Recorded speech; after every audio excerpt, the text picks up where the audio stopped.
कैसे हैं आप सब? उम्मीद करती हूँ आप लोग अच्छे होंगे। आज आपकी वर्कशीट नंबर 4 आई है, इसे अच्छे से लेबल कर लीजिए, डेट डाल दीजिए। एसएसटी की वर्कशीट है, तो इंग्लिश मीडियम और हिंदी मीडियम दोनों में बनाऊंगी। आप लोग ले लेंगे, क्लास लिख लीजिए, अपना नाम, अपने टीचर का नाम लिख लीजिए। चलिए पढ़ना शुरू करते हैं। लिखा है, डियर स्टूडेंट्स, प्यारे बच्चों, you must have seen some verticals and some horizontal lines a part of from countries, continents and ocean on the globe and map. यानी कि प्यारे बच्चों, जब आपने ग्लोब और मैप में ओशंस, कंट्रीज़ और कॉन्टिनेंट्स के बारे में पढ़ा था, तो उस वक्त आपने कुछ खड़ी खड़ी, कुछ लेटी लेटी लकीरें देखी होंगी उस मैप में, उस ग्लोब में। यस और नो? यस, है ना। तो बोलते हैं, have you ever seen wondered why has this been done. यानी कि आपने देखा होगा, तो क्या आपने कभी ये सोचा है कि ये क्यों है? Where as is in reality there are no such lines draw on the earth. यानी कि अगर हम रियलिटी की बात करें, हकीकत की बात करें, वास्तव की बात करें, तो ऐसी कोई लाइन पृथ्वी पर नहीं है। तो ये लाइन क्यों बनी हुई है? सो इमेजिनरी लाइन, रेफरेंस लाइन्स, यानी कि ये जो आपके इमेजिनरी लाइन्स हैं, ये क्यों बनी हुई हैं? तो इन्हें हम लोग क्या बोलते हैं? लैटिट्यूड बोलते हैं और लॉन्गिट्यूड बोलते हैं। Have been assume to understand the earth. ये अज्यूम की गई हैं किस लिए? कि हम अपने अर्थ को समझ सकें, अर्थ में जो चीज़ें हैं, जो उनकी स्थितियाँ हैं, उनको जान सकें। ठीक है, let us know about them. चलिए इसके बारे में समझने की कोशिश करते हैं। तो ये देखिए, जितनी आपको ये गोल गोल लकीरें दिख रही हैं, ये आपकी लैटिट्यूड्स कहलाती हैं, और जो ये आपको ऐसे खड़ी खड़ी दिख रही हैं, ये आपकी लॉन्गिट्यूड्स कहलाती है। अच्छा, क्या आपको इसको देख के कोई चीज़ याद आ रही है? कोई फ्रूट याद आ रहा है? यस, मेलन, है ना, जिसको हम खरबूज या खरबूजा बोलते हैं। तो वो क्या है, उसमें भी इसी तरह से लाइन्स होती है ना। हाँ, ये मेलन के ही जैसी ही होती हैं। और ये लाइन पता है क्या कहलाती है? ये लॉन्गिट्यूड्स कहलाती है। ये देखिए, ये ऊपर जाके एक ही पॉइंट पे मिलती है, लेकिन जैसे जैसे बीच में आती है, सबसे बीच में सबसे ज़्यादा दूरी होती है। ठीक है, जैसे जैसे ऊपर जाती हैं ये एक दूसरे से मिल जाती हैं, और जैसे जैसे नीचे जाती हैं एक दूसरे से मिल जाती है। ये ग्रिड है, जहाँ पे ये अक्षांश रेखाएं और ये देशांतर यानी कि लैटिट्यूड्स और लॉन्गिट्यूड्स आपस में मिलते हैं, पूरा जाल बना देते हैं। उस जाल को हम लोग ग्रिड्स कहते हैं। ठीक है, ये कुछ कल्पित रेखाएं हैं, इसलिए बनाई गई हैं ताकि हम पृथ्वी पर स्टेट्स या किसी भी चीज़ को आसानी से ढूंढ सकें। अब यहाँ बात करते हैं लैटिट्यूड्स की। तो लैटिट्यूड्स क्या है? तो लिखा है, all parallel circle from the equator to the poles are called the latitudes. यानी कि आपका ये पृथ्वी है, इसके ऊपर पैरेलल लाइंस बनी हुई है सर्कल की फॉर्म में। ठीक है, जो आपस में कभी नहीं टकराती हैं। तो ये ऊपर, नीचे से लेके ऊपर तक की पूरे पे है। ठीक है, तो ये आपकी क्या कहलाती है? ये आपकी लैटिट्यूड्स कहलाती है। ठीक है, इक्विलेटर से, इक्विलेटर किसे कहा जाता है? वो रेखा, वो भी कल्पित रेखा है। उसने क्या कर रखा है? हमारी पृथ्वी को ऊपर और नीचे दो बराबर भागों में बांट रखा है। ठीक है, ऊपर वाले को हम लोग कहते हैं नॉर्थ हेमिस्फीयर, और नीचे वाले को कहते हैं साउथ हेमिस्फीयर। ठीक है, आगे देखिए लिखा है, ग्रेटेस्ट लैटिट्यूड द इक्विलेटर। यानी कि सबसे बड़ी लैटिट्यूड जो है, यानी कि सबसे बड़ी जो आपका अक्षांश रेखा है, वो रेखा है। जाहिर सी बात है, देखिए डायमीटर जो होता है वो बीच वाला होता है, जो बीच में काटते हैं ना। उसके बाद बाकी सारी रेखाएं जो हैं वो डायमीटर से छोटी ही होती है। यस, है ना, ये बात सर्कल में आपने देखा होगा। तो बोलते हैं वो इक्विलेटर जो है वो 0 डिग्री पे बनता है, जो आपके अर्थ को दो बराबर भागों में बांटता है, नॉर्थन हेमिस्फीयर में और साउथर्न हेमिस्फीयर में, जैसा कि अभी मैंने आपको बताया।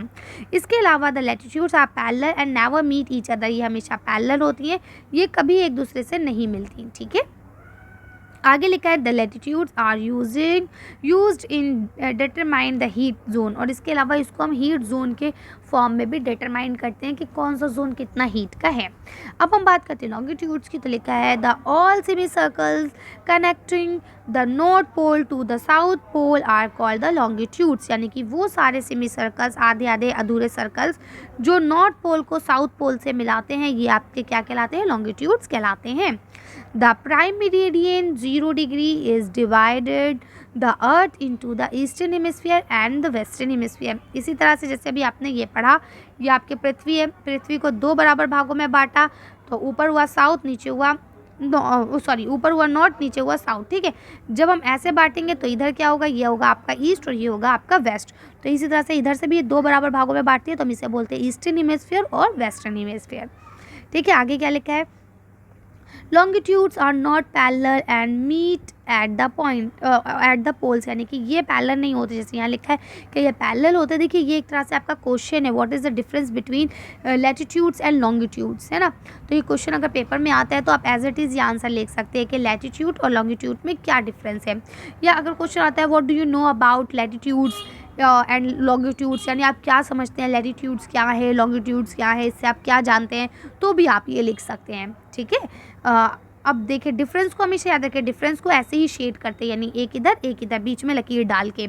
लेकिन जब आपकी बात आती है किसी एक चीज़ को बताने के लिए, तो उसको हमें बताने के लिए कोई इस तरह से लाइन डालने की जरूरत नहीं है। पहले आप लैटिट्यूड्स को लिख देंगे, उसके नीचे आप लॉन्गिट्यूड्स को लिख देंगे। ओके, चलिए आगे बढ़ते हैं। तो आगे लिखा है longitudes are not parallel the meet at the point. ये वही बात है कि देखिए ये, सॉरी पॉइंट कह रही हूँ, पोल्स, ये देखिए ये पोल्स पे जाके मिल जाते हैं, है ना, जबकि ऐसा इसके साथ नहीं होता है। आगे क्या लिखा है, longitudes are use to determine local time relative to the prime meridian. Local time और प्राइम मेरिडियन के साथ जो मिलके टाइम देखा जाता है, इसके लिए लॉन्गिट्यूड्स काम आते हैं। देखिए ये आपका बीच की जो लकीर है ना 0 डिग्री वाली, इसको हम प्राइम मेरिडियन बोलते हैं। इससे ही पूरी दुनिया का टाइम चलता है। लेकिन हर इस देश में, हर उसमें अपना एक अलग भी प्राइम मेरिडियन है, तो उससे इसको कंपेयर किया जाता है कि किसका कहाँ कितना डिफरेंस है। ठीक है, अब देखिए यहाँ आपको यहाँ तक क्लियर हो गया। अब यहाँ लिखा है ग्रिड्स के बारे में कि ग्रिड क्या है।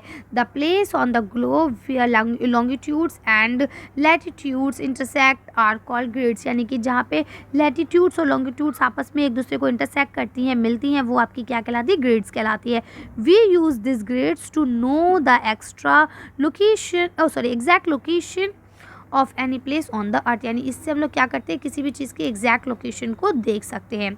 उसके बाद देखिए यहाँ आपका लिखा है GMT ग्रीनविच मीन टाइम। तो यहाँ लिखा है Greenwich is located in the great Britain. ये कहाँ लोकेटेड है, ब्रिटेन में लोकेटेड है। It's value is 0 degree longitude, इसकी जो वैल्यू है वो क्या है, 0 डिग्री लॉन्गिट्यूड है। ठीक है, इसके बाद लिखा on this basis of this the time in the world is calculated, और इसी की ही बिना पर हम पूरे दुनिया में टाइम को कैलकुलेट करते हैं। इन इंडिया, अगर अपने इंडिया की बात करें, द लॉन्गिट्यूड ऑफ 82 and 30 यानी 82 and half east is consider as the standard meridian of India. Standard meridian of India के उसमें इसको नापा गया है, यानी कि हमारे इंडिया का जो टाइम है वो कहाँ देखा जाता है, आपका 82 लॉन्गिट्यूड पे देखा जाता है। ठीक है, अब यहाँ लिखा है IST यानी कि इंडियन स्टैंडर्ड टाइम की अगर हम बात करें तो वो आपका ग्रीनविच मीन टाइम से 5 घंटे 30 मिनट आगे है, आगे है। ठीक है, तो चलिए अब यहाँ आपको ये एक सर्कल दिया गया है, ये देखिए ये आपकी पृथ्वी है, इसको मैं जूम कर रही हूँ। उसका रीज़न ये है कि यहाँ पे कुछ लकीरें आपको दिख रही होंगी जो कि आपकी बहुत अहम लैटिट्यूड्स हैं, जिनके बारे में आपको जानना बहुत ज़रूरी है। तो देखिए सबसे पहली जो आपकी लैटिट्यूड्स आती है, ये आपको कहलाती है इक्विलेटर, जो 0 डिग्री पे होती है और आपकी पृथ्वी को बराबर भागों में बांटती है। ऊपर का जो हिस्सा होता है ये आपका नॉर्थर्न हेमिस्फीयर कहलाता है और नीचे वाला साउथर्न हेमिस्फीयर कहलाता है। ठीक है, इसके बाद यहाँ देखिए आपका 23 and half नॉर्थ में जो है ये ट्रॉपिक ऑफ कैंसर है, जिसे हम कर्क रेखा कहते हैं। ये हमारे भारत को भी लगभग 2 बराबर भागों में बांटती है। और जो आपका सेम 23 and half पे साउथ में जो है, इसको हम लोग क्या बोलते हैं, ट्रॉपिक ऑफ कैरिपिकॉन। ठीक है, ये आपके ये हो गई। इसके बाद यहाँ आप देख पा रहे होंगे, अच्छा ये वाला जो जोन है ये ट्रोइड जोन कहलाता है, जिसमें धूप की रोशनी सबसे ज़्यादा पड़ती है, यानी सूरज की किरणें सीधी यहीं पड़ती है, इसलिए ये जोन सबसे ज़्यादा गर्म होता है, जो आपको ग्रीन दिख रहा है।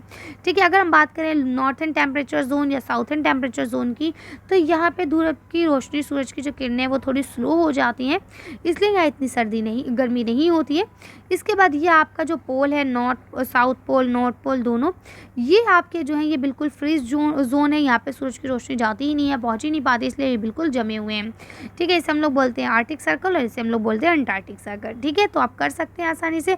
चलिए अब हम इसे जूम आउट कर लेते हैं और जो क्वेश्चन आंसर्स पूछे गए हैं उनके जवाब दे देते हैं।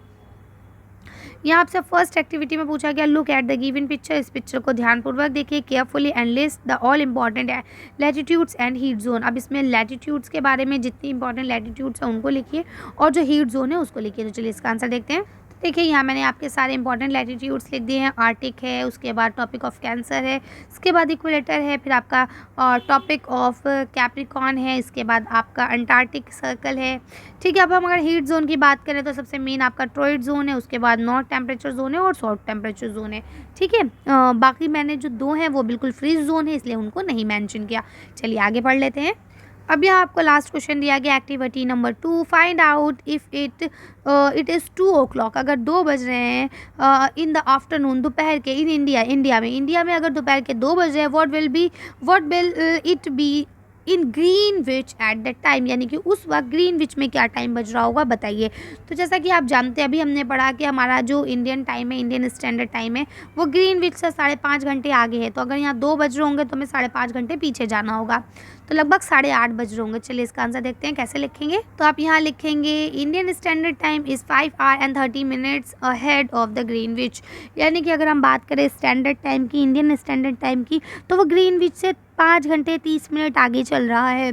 सो इसीलिए if it is 2 o'clock in the afternoon in India, it will be 8:30 in Greenwich, यानी कि अब बोलते हैं अगर इंडिया में दोपहर के 2 बज रहे हैं तो यकीनन ग्रीनविच में जो है वो 8:30 बज रहे होंगे। तो आप इसे कर सकते हैं आसानी से। चलिए तो आज की वर्कशीट को हम यही खत्म करते हैं।